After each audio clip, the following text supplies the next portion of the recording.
This is the lecture for Wednesday, the 8th of September, 2021, for European history. I'll start with a quick question from Haley. Okay, more statement. So, yesterday in Because biology... I've been waiting for a statement from you I know you have. to start my class. You'll laugh. Yesterday in biology... You have a pass, Portia? Yeah. Good. A fellow student of mine Yeah. asked Mr. Thank you for McCormick, not naming them, and you can say ask another teacher. asked another biology teacher. Another teacher. Another teacher. Thank you. Are you and Mr. Gringo friends? And everybody was like, who's Mr. Gringo? It was you. That's funny, because I'm Hispanic, and gringos are what Hispanics often call non-Hispanics. So that's hilarious. But, hey, we get along just fine. Although, Haley, why any student would be curious about that is honestly beyond me. It wasn't my question. Yet you felt the need to share it with me. Because I specifically said yesterday in class, Mr. Genorio will hear about this. Okay, And you well, heard about it. yeah, I heard about it yesterday after school. You didn't have to bring it up again. Well, I did. Okay, so all this is taken care of. You are in proper uniform. You have stowed your gear. You have your notes out. Histoire, history, is divided by historians since the time of Renaissance into three eras: ancient history, medieval history, and modern history. In other words, ancient times, the Middle Ages, and the modern world. Now, as you will note if you are familiar with natural history, the Paleozoic era is by far the longest period of time in the three eras of life: Paleozoic, Mesozoic, Cenozoic, or the era of old life, of middle life, and of recent life. Or, if you understand, the Paleolithic era, as opposed to Paleozoic, the Old Stone Age, is by far the longest period of time that humans have been around. It lasts millions of years, according to the theory of evolution, or thousands of years if you are more literally minded about Genesis. But it is followed by the Mesolithic and the Neolithic. I actually don't teach much about the Mesolithic because it's a transitional phase. The Neolithic is a much shorter period. Ancient times follows this same basic system. It begins with the creation of the universe, of all that is seen and unseen. Whether that happens, boom, in a big bang, or whether our universe simply folds into existence out of multiple dimensions, or whether the Lord God Almighty himself spake and said, "Let there be light." There was a beginning. We are somewhere between the beginning and the ending. As such, creation's a long time ago. According to the Greek Orthodox Church, we are in Etoi Cosmou, I think in the early 8000s. So the Greek Orthodox Church, upon which the Russian Orthodox Church is based, does not date the way we do. We date from the birth of Christ, as calculated by St. Jerome as the Roman Empire fell around him. They calculate, based on their readings of Genesis and all the rest, that the universe is about 8,000 years old. Modern science tells us that the universe, the particular iteration of space-time that we are a part of, is about 14.5 or so thousand million or billion years old. In any case, that's a long time ago. Ancient times proceeds to deal with the development of human civilization. As far as we are concerned, it deals with many other things as well. But human beings develop cultures. A culture is any group of people bound together by certain core beliefs, such as incest is wrong, cannibalism is evil, or, in the case of the ancient Egyptian monarchy, incest is good if it's among royalty, because you do not want to mix divine blood with that mud blood of other people. The royal families of ancient Egypt quickly descended into the idiocy that only comes from closely breeding with your relatives. Whereas the people of Fiji and of Central Africa, in certain tribes, believe that the way that you capture the mojo or the life essence of your enemies is to consume their living hearts, or their still beating hearts, or their hearts. In any case, you take the heart out of your enemy and nom nom, there it goes. And they believe that. Most of us don't want to be lunch. Most of us don't want to sleep with our close relatives, and that's a good thing. So most human cultures and civilizations include the beliefs that I just shared. What I'm trying to illustrate is that a culture is not cohered around, I like the Yankees, or I like the Red Sox, or whatever benighted baseball teams people follow out here. You follow the Seattle Mariners? Is that it? Are they still around? Mariners. Seattle. Yeah, I guess so. Whatever. Whatever it is, it's not something as casual as following a sports team or liking certain kinds of music. You know, we're from the country and we like it that way. No, it's more than that. Because a culture coheres around beliefs that you can't agree to disagree about. To be one of us, you have to accept these ideas. For example, not many people who are openly racist are going to prosper in these United States in the year of our Lord 2021. Not going to happen. Why? Because overt racism is beyond the pale. It's kind of funny. We are as unracist as any society has ever been that came from a racialist point of view, and yet because we are not Simon Pure Perfect, we have people whinging about racism as if it's the worst thing ever, and as if this is the worst time to be a non-majority person ever, and it's simply not true. It's simply not true, any more than the United States is defined by slavery, which was ended by our bloodiest war in 1865. No, you don't define us by something that we fought so hard to overcome. And then in the 1960s, a century later, ripped our guts out to try to fight again, which is the specter of racism. I'm sorry, after electing for 2 terms Barack Hussein Obama, it doesn't really ring true to me that we are the racist society that certain political opportunists want to believe we are. In any event, a culture is a group of people bound together by core beliefs. My Irish ancestors on my mother's side were a culture. They had gods and legends, manners and mores. They are and were very poetical people. They didn't build cities. A civilization is a culture with cities. And a city is any settlement so large that if trade broke down, most people would die. My old neighborhood in the Bronx, New York City, power is cut, money suddenly is revealed to be worthless, and most people will die if they are forced to try to live on the basis of their resources locally. Impossible. Too many people per square mile. You cannot farm or ranch to feed them. They're going to have to spread out across the environment like a plague, raiding and stealing from other people until somebody kills them off, or until they win. Cities require us to come up with solutions to problems like clean water, sewage, public health, manners, how to deal with people that otherwise would irritate.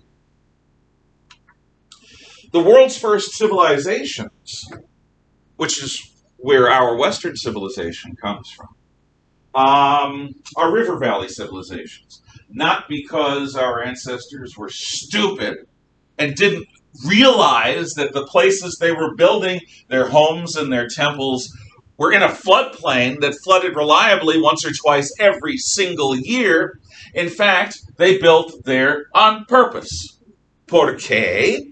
Why? Does somebody wish to remind me, because we talked about this here, why did our ancestors settle in mosquito-ridden, noisome swampland? Yep. The main reason was because there was a lot of fertile soil there. River muck, which contains the decomposing bodies of everything that washes into the river, plant and animal, is fecund, which is a fancy way of saying very fertile. world's best natural fertilizer is river muck. So, by settling in the floodplains of the Tigris and Euphrates rivers in Mesopotamia, or the Nile River floodplain in Egypt, the Indus River floodplain in northern India, or in the Yangtze or Huanghe River valleys of China, the earliest human civilizations settled precisely in these spots because you can grow a heck of a lot of wheat or rice or whatever the cereal grain was of their society.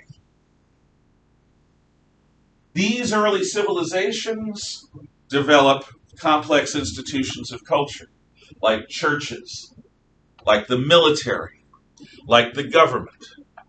I mean, we'll take the military, for example.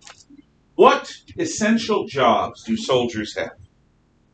How can you break a soldier's job to its most fundamental level? Sir? Kill people and break their stuff. That's right. We kill the enemies of the state, we break their stuff. That's what soldiers do. Hoorah. Bless you. Hoorah. That is the same skill set of a bandit. So how is a soldier distinguished from common criminals? What? Yes?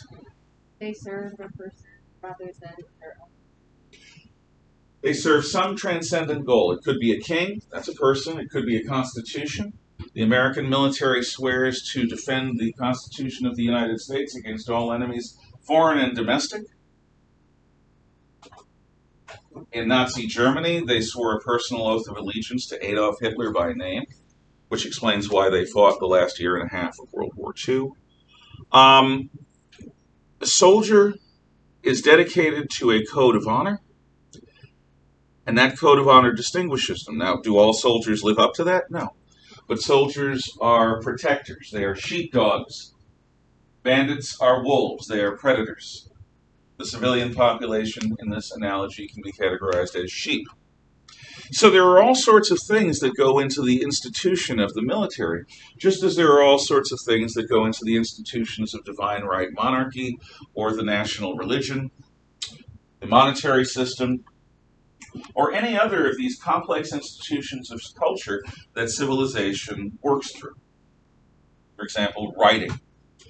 Civilized people at least need a class of folk to be literate and numerate, like the scribes of the ancient world. So, in ancient times, you have a divergence or a diversity of different civilizations. In India, they die out. They're conquered by barbarians, and no one replaces them. There are new civilizations that develop completely independent of them. Other times, like in ancient Greece, after the Minoan Cretans and the Mycenaean Greeks, who actually fought the Trojan War, a dark age descends as barbarians. In this case, the Dorians scrub civilization from the face of the world. But in Greece, civilization comes back in just a few hundred years, and thanks to Homer, the blind poet, it harkens back to values that he attributes to the old Mycenaeans, but in reality he's developing a new core of values around which ancient Greece develops. And ancient Greece is one of the direct ancestors of our Western civilization. What are a few things we get from the Greeks? Jane? Our political system. Which is called? Yeah, demokratia, the rule of the people. Demos, people. Kratia is rulership. So while we are, in fact, a representative federal republic, most of us think that in general terms, when you have citizens ruling themselves, you have a democracy. That idea comes from ancient Athens. What are some other things we get from the Greeks? Okay, but I want somebody else. We also get a lot of, or I guess you could call them basic education. So like philosophy, mathematics. Yeah. We have geometria, which is Greek math, geometry. We have philosophia, the love of wisdom, which is philosophy. We have Archimedes doing displacement tests, fills his tub to the brim, gets into his tub, and the tub splurches all over the place, and he shouts, "Eureka!" because he figures something out, a la Newton getting hit with an apple thousands or so years later. So the Greeks do give us a foundation in knowledge. We also get a lot of art. Yeah. The Greek aesthetic is an idealized beauty. So there used to be a photography studio that lived in malls called Glamour Shots. And in Glamour Shots, the most hideous people could go in there and get beautiful photographs of themselves. The photographers learned tricks. They would use gel lenses. They would have soft focus. They would use light and shadow. And their goal would be to make the plane magnificent looking in the photograph. Greek sculptors try to capture the essence of the individual, yes, but they also try to idealize that individual. So you're seeing the person without warts, without scars, without blisters, on their best day ever. Idealized. So this idealized realism is something that continues on. And now somebody who hasn't said anything yet, or I'm just going to randomly pick. No, I'll do that for Rome. Because we get many things from Greece. We covered most of them. Now the question is, Rome. What do we get from Rome, which is another one of our direct ancestors? What do we get? Rolling the dice. It's a perfect situation for that. Icosahedron. That is the die of choice. Number 1. 19. 1, 2, 3, 4, 5, 6, 7, 8, 9, 10, 11, 12, 13, 14, 15, 16, 17, 18. Miss Montgomery, tell me what's forever so humble. There's no place like Rome. What do we get from Rome? We get the other part of our government, Which is? which is the leader. So you elect the leader.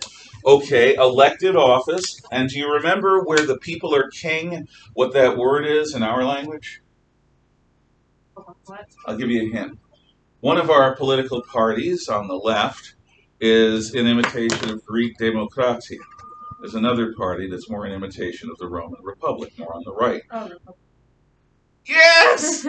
Gave it away, didn't I? Yeah. Rex Publica, where king people, where the people are king, that is the Roman Republic. So Rome, under Marcus Brutus, kicks out Tarquin the Last and proclaims a republic. What else do we get from Rome? Yes, Architecture? Architecture. If you look at the buildings in the West that are official, traditional official buildings follow a Roman style or a Greco-Roman style. You have pillars out front. You have a classical Roman roof. And anything in the symbols of our architecture, the styles, the language of our architecture goes back to Greece and Rome. Yes? Military strategy? Yeah, the Romans give us a basis of military science.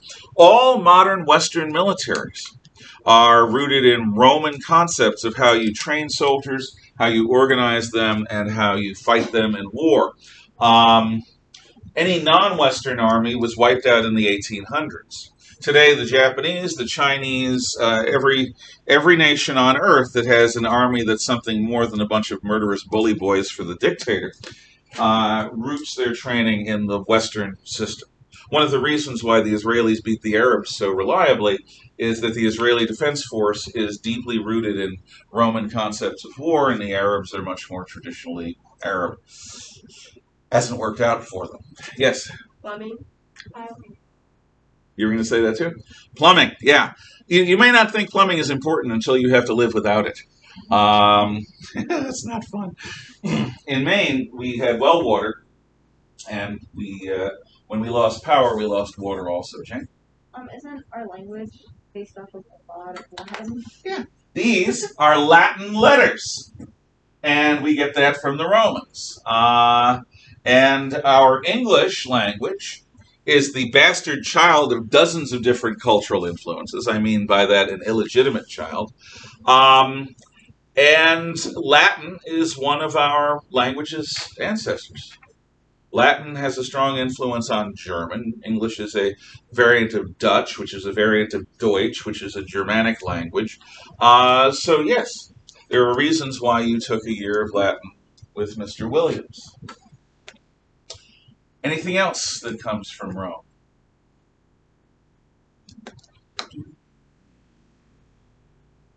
I'm rolling, because there are several other things. 7. So who, you, so 1, 2, 3, 4, 5, 6, 7. Tell me something more about them Romans, please. Education system. Say that again? Education system. Nice guess. I appreciate that. Unless you mean something specific, or were you just taking a shot? Fair enough. I'm glad you did. Thank you. That's exactly what I want you to do. Romans were of upper class were taught by slave pedagogues, usually Greeks. So in Roman times, a person of my profession would be owned property. In that sense, I am glad not to be a Roman. But the classical curriculum, I'm going to step back. Not only is it a good guess, you're right. Because the classical curriculum, which comes from both Greece and Rome, which includes rhetoric, history, philosophy, all of those things come to us from the Roman tradition. My apologies for being a smart aleck. You were actually quite right. Yeah. It was for Greece, a Greek Fine. Senate. Say it again. The Senate. Yeah, say it again, but without the Greeks and instead include the Romans. Senate. No. Roman Senate. Yes! Senatus Populusque Roma. Roman Senate, not the Greeks. The Greeks had the frickin' General Assembly. Well, yeah, but like that's kind of like the House of Representatives. Yeah, but Hey. no, look, the reason our founding fathers did not choose Greece as a role model is that Athenian democracy flourished at most for 150 or so years. The Roman Republic lasted for 500 years. Plus, it was stable, solid, because electing leaders rather than randomly choosing them by lottery kind of made more sense. Although, Please, no, please. will I? Oh, fine. If somebody wants to give me a liberal statement, and I will make time for you. But could we have had a random die roll lottery selection that might have chosen somebody less able to bear the burdens of presidential office than we have right now? Okay. Now, raise your hand if you want to tell me something great about the Donkey Party or about our president, Mr. Joe Biden. That was very hard for you to Yeah, say. I love this, but thank It you. is, always. I Oh, get a little tightening in my oh, gut. oh, Where? oh, I don't- was gonna make a joke. Never mind. oh. Oh, come on, make the joke. If I'm going to make a joke, it's only Not semi-funny. make the joke. Your joke might even be funny. No, not really. Fine. Okay. Somebody argues. Okay, with fine. your joke. Okay, Ben, I was going to be devil's advocate. Ben. Because Sam! What do we have here? I don't see it. Oh, God. It's Taliban driving around in a pickup truck in Afghanistan with a Biden Harris. So, Yeah. They sure benefited. So did the People's Republic of China. That's funny. Go. so no, it's just a question. So everybody here doesn't like Joe Biden. No, I don't No. assume that. I assume that there are Democrats No. and liberals, No. progressives all saying, but they're not saying anything to me yet because for some reason they don't trust that I'm going to honor their point of Come view, on, even, Stumpy, please. even if I think it's Please. wrong, because Please, some of us haven't spent that much time together. please. Those of you who know, stop, Haley. Okay, here's devil's advocate. He got more votes than Trump that were counted, and therefore he won the presidency. He was vetted in by the Congress on January 7th, and he took the oath of office. He is the commander-in-chief and president of the United States, and he does have 47. He did have before he took office 47 years of political experience. Doing what? Being a politician. So, therefore, isn't it wonderful that we have such a seasoned hand at the helm? I'm pretty sure he doesn't even know how to like. I'm trying to do this. I don't Okay. think he knows how to spell his name. Okay, we hope he does. We hope that We it's. hope he does, but I don't Hope think he does. But in any look, you joke about the most serious things. Yeah. You do because it's just too terrible to contemplate without humor. Some of the best jokes I've ever heard were at funerals from people I dearly love. Why? Because I'm miserable and the jokes just come. Yes. It was funny how many people voted for Biden at 1:00 in the morning. Yeah! There's this curve and it goes just straight up. Night owls. No, they're the avant-garde. They're the cultural elite. They are the bohemian intelligentsia. Moving on. I don't think so. That's fine. I care what you think. So, from Greece and Rome. But what is another influence besides the Greeks and the Romans? There is a third and fourth influence that are direct ancestors from ancient times of our Western, bless you, civilization. That's a hint. Somebody who's not spoken yet. What, bless you, is a hint? Maddie, you moved your hand at the wrong time. You did. Doing this, it's like almost like this. Okay, what does bless you sort of indicate? She sneezed. God, something like that. Said that? Say it again. Like religious. And what is the like religious dude thing of Western of Western civilization? Christianity. Yes. Gave it away again. Christianity. Because whether you happen to be Christian or not, the Christian faith in its first few hundred years is suppressed by the Roman imperial government and targeted for destruction. But the more they squeeze their hands together, the more Romans slip through their fingers and become Christian. In the early 4th century AD, in the early 300s, the Emperor Constantine the Great establishes religious toleration. Christianity is now legal, and sets the stage for the Christian faith to become the basic official religion of Imperial Rome, which happens after his death. The Council of Nicaea comes up with the Nicene Creed. I believe in one God, the Father, the Almighty, creator of heaven and earth. First paragraph deals with God the Father. And I believe in his only begotten Son, Jesus Christ, our Lord. The second paragraph is huge, and it deals with the incarnation of Christ. And third, and I believe in the Holy Spirit, the Lord, the giver of life, who proceeds from the Father and the Son. Third paragraph deals with that. So the Trinitarian Christian concept of one God is going to backstop the decaying edifice of the Roman Empire. Zoroastrianism had done that with ancient Persia in the Sassanid period.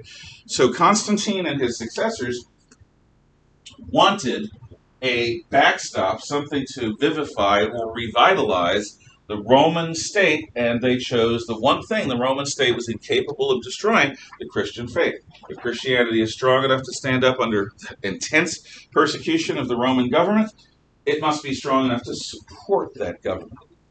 And when Rome finally falls, the one thing that is intact is the Western Christian Church, centered on the Pope in Rome. Yes? This is Just quickly, go. random, but why is it a donkey and an elephant? Don't ask me. I didn't pick the symbols. I just know that the hell with it. I know that I'm happy that my symbol is the animal that never forgets and not a jackass. But I think it's what you call them. It's a word. Look it up in the dictionary. And yes, I know. Okay. Again, since I spoke a personal opinion, be my guest if you want to say something pertinent on the topic of how conservatives are wrong and liberals are good, because there are many people who believe that. Kaylee, please. Please. Okay. Just understand that only heartless racists, white supremacists, and sexists are Republicans. As long as you understand that, you'll understand people like me. At least that's what I've learned from my liberal fellows. Because they're so tolerant. Yeah. You left it to me. I do my best. Sam! Alright, so I can tell you the fourth thing if you want, but I can also give you a response to what she said. Start with your response, make it pithy and quick, and then move on to the fourth element. I don't even think it's just Republicans that are that. I think it's more White people. white people. Well, Report all limited. there were a bunch of students talking to school boards that have been collected on YouTube, where the students, some of them as third graders, walking in and talking to their school boards about how they were told that they were bad people on the first day because of how they were born. all in the name of getting rid of racism. Good stuff. In any event, no. Moving on. Fourth thing. Okay, it's the Germanic idea of freedom. Yes, the Germanic barbarians which conquer Western Roman Empire. The Goths, the Visigoths and Ostrogoths, the Vandals, the Franks, they all have a sense of freedom that is not intellectual, that is not political in the sense of the Greek or Roman concepts of freedom. To a Germanic warrior, I have a king. Wotan made him my king. In fact, this king may have a blood relation tie to Wotan, the Germanic Odin. But I'm a free man who follows my king because my king protects my rights as a free man to do what I want to do, say what I want to say, be what I want to be, within very broad limits. I carry a spear for the man who protects my freedom. The Germans have a notion of freedom that is rooted in lifestyle.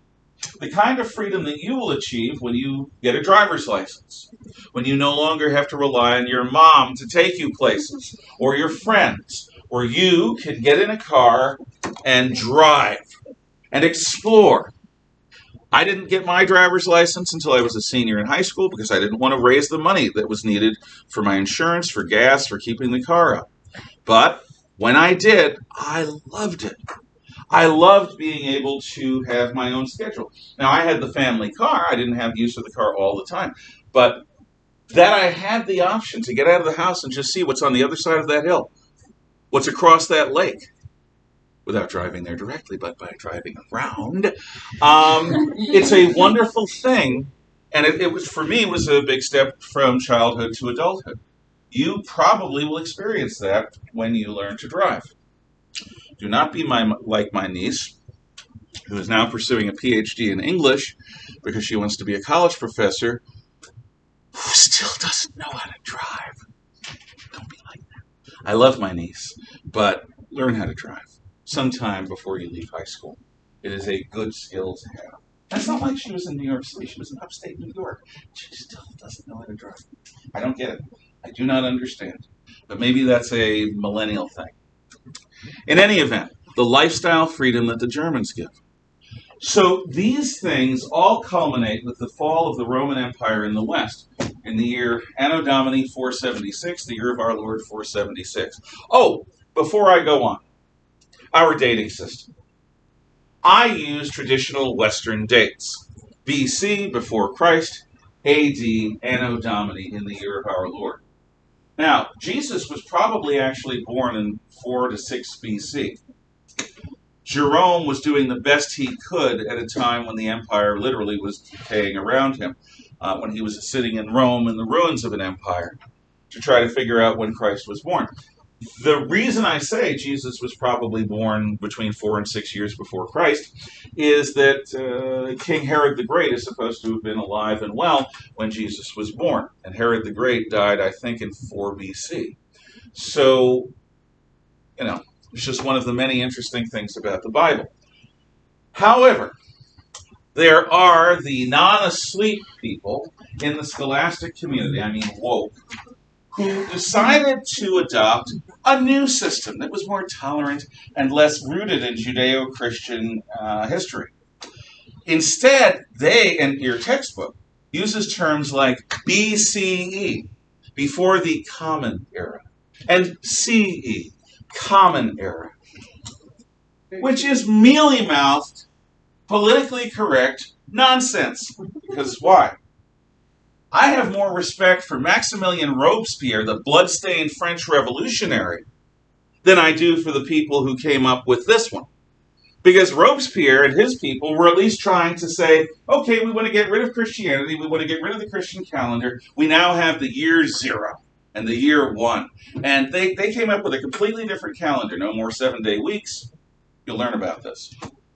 No more 4-day months. They wanted people to forget not only when Easter and Christmas were, but when Sunday was. They wanted people to be completely separated, like a schizoid break, from their Christian or Judeo-Christian past. That at least is honest. It failed, thank God, but it's honest.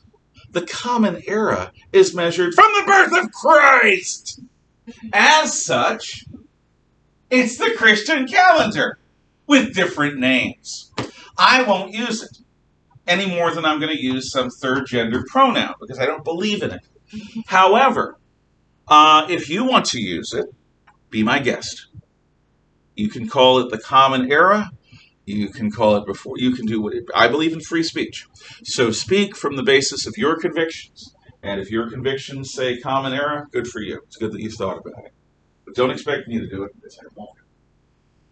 Okay. The Roman world has fallen.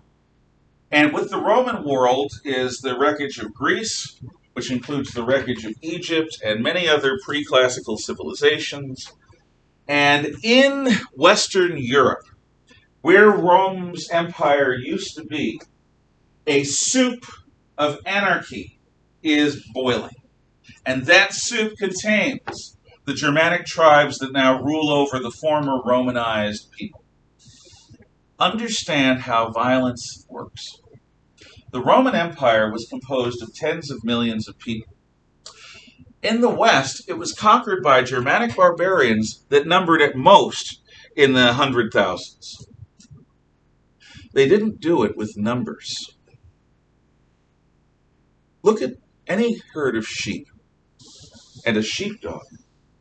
The sheepdog is probably physically smaller than many of the sheep. If you have rams among the ewes, those are male sheep with horns. The male sheep, may be twice as heavy as the sheepdog, and they have these purpose-built weapons. But what the sheepdog has is, how does the sheepdog control the sheep? This is a logical question. So I'm going to roll the dice. And the last person to answer was you. So you are now number one. What allows a sheepdog to control sheep? And what therefore would allow 100,000 or so barbarians to conquer an empire of millions? You're number one. Number seven. Again. 1, 2, 3, 4, 5, 6, sir. Okay. Sheep. Sheepdog. I didn't hear you if you said anything. So. No. I was just thinking about it. Okay, that's fine. Yeah. So, the question was, what does it take for a sheepdog to control sheep, and therefore, what would it take 300 barbarians to attack? Okay. Sorry. Guess. If you're wrong, we will laugh at you. Nothing on the line. No, seriously, nothing on the line. Yeah, I know. It would take the million people to be pretty like weak, and it would take the barbarians to be more advanced. In what respect would the Romans have to be weak and the barbarians would have to be advanced? In what aspect of human character or animal character would the barbarian have to really have it over the Roman? The sheepdog over the sheep? In a moment. Give it a try. If you're So, name a character aspect, an aspect of human character. Strength? Okay. Strength, maybe, but it's not strength. Otherwise, human beings would work for oxen, and we don't. Yes? Fear. Tell me more about fear. So, the Germanic people would put fear into the Romans with attacking them, and fear of losing their land, and fear of losing their lives. Yeah. Employing fear and terror as forms of communication is what allows violent people to control most everyone else.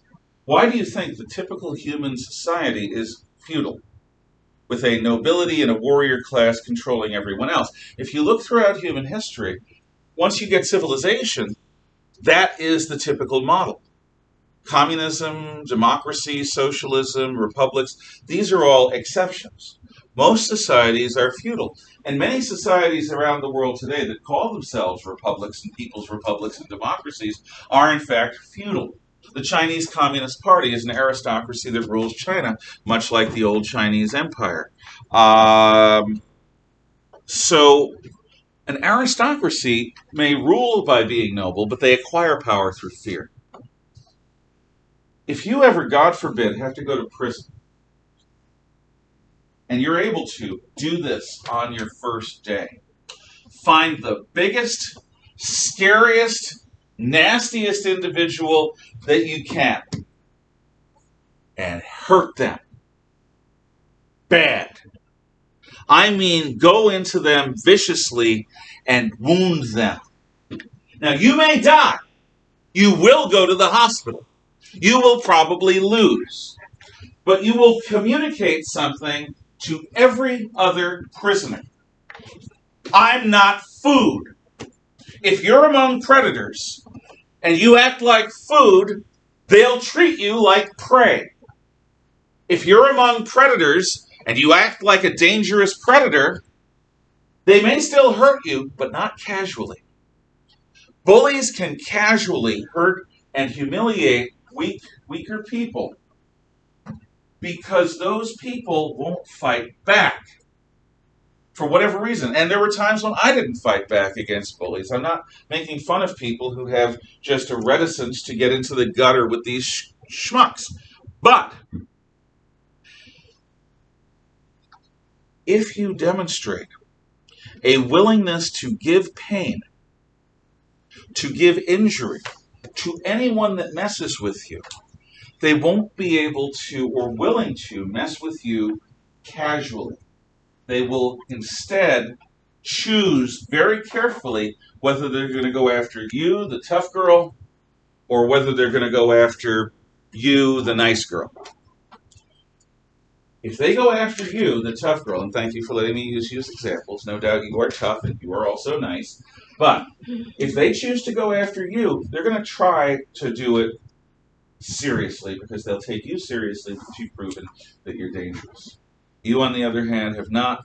Therefore, they're going when they're bored, they may just mess with you for the fun of it.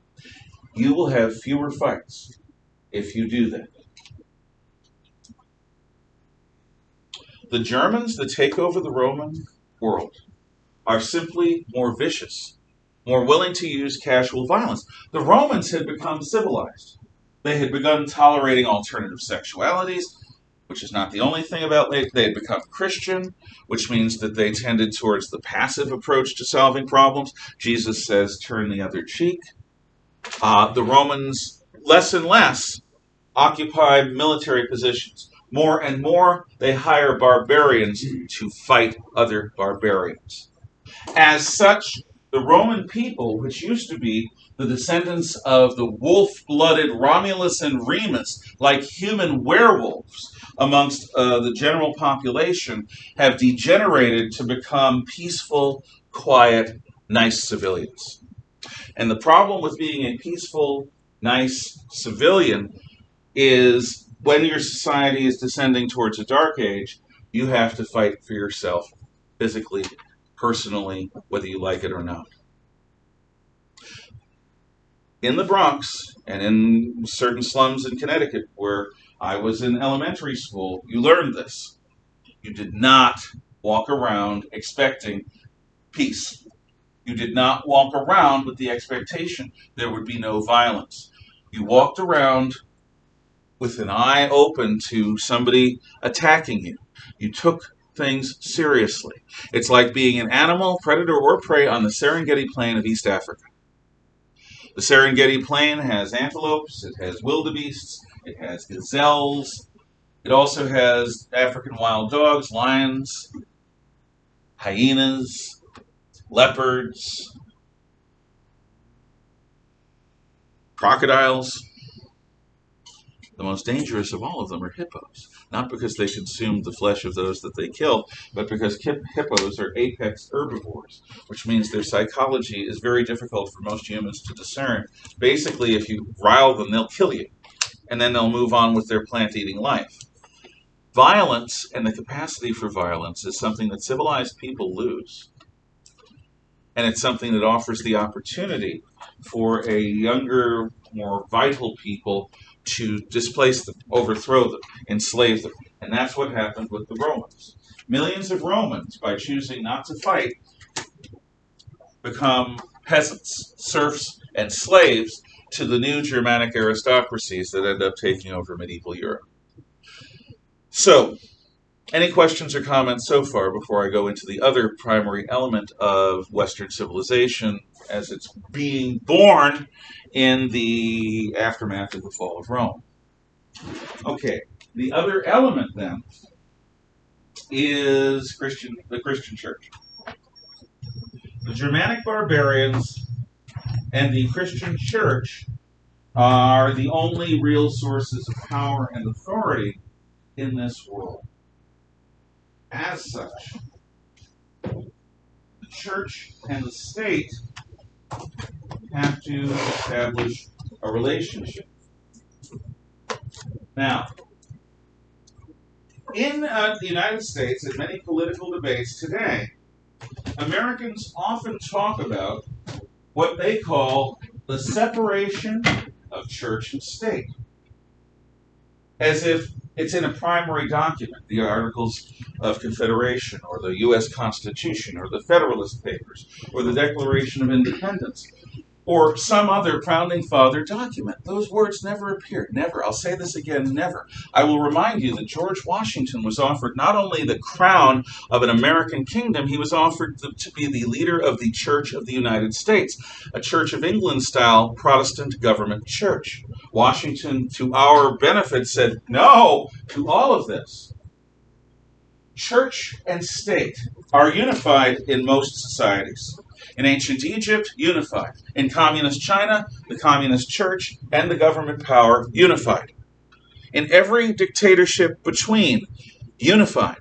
The church supports the government supports the church. It is for both of their interests to rule the rest of society. But because the one thing that survives from the mysterious, revered ancient Romans is the Western Christian, what later will be called the Roman Catholic Church. The church is treated with a degree of reverence, and its members retain independence. In the Greek East, in the Byzantine Empire, in the Eastern Roman Empire that lasts after the fall of Rome, the emperor dominates the Patriarch of Constantinople, the leader of the Eastern Orthodox Church. In Russia, in Muscovy, the Tsar dominates the Russian Orthodox Church. No one dominates the Pope, not for long. The church and state in the Middle Ages are mutually independent, and this forms during the Dark Age. What that means is that the only society on earth, the West, is the only society on earth that has an institution as powerful as the government that can act as a counterweight to government policy, preventing the kings from getting all the power. And like in a family where you have children of squabbling parents, the children, the people of Europe, benefit because both parents try to win the favor of their children. At different times, the church and the state give things to the guilds, the cities, the nobility, and the people in return for support. So in Europe, there is this unique situation where instead of having a unity of church and state, the church and the state, though intended to be partners, often are competitors. And that helps develop concepts of freedom. Last thing I'll give you is this. Tomorrow. Have a good day.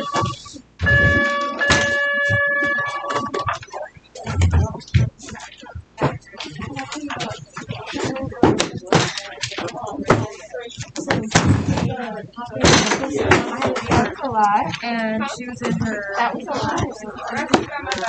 I'm gonna get her in her house, and I think I bought my. Thank you. And I was like, why not?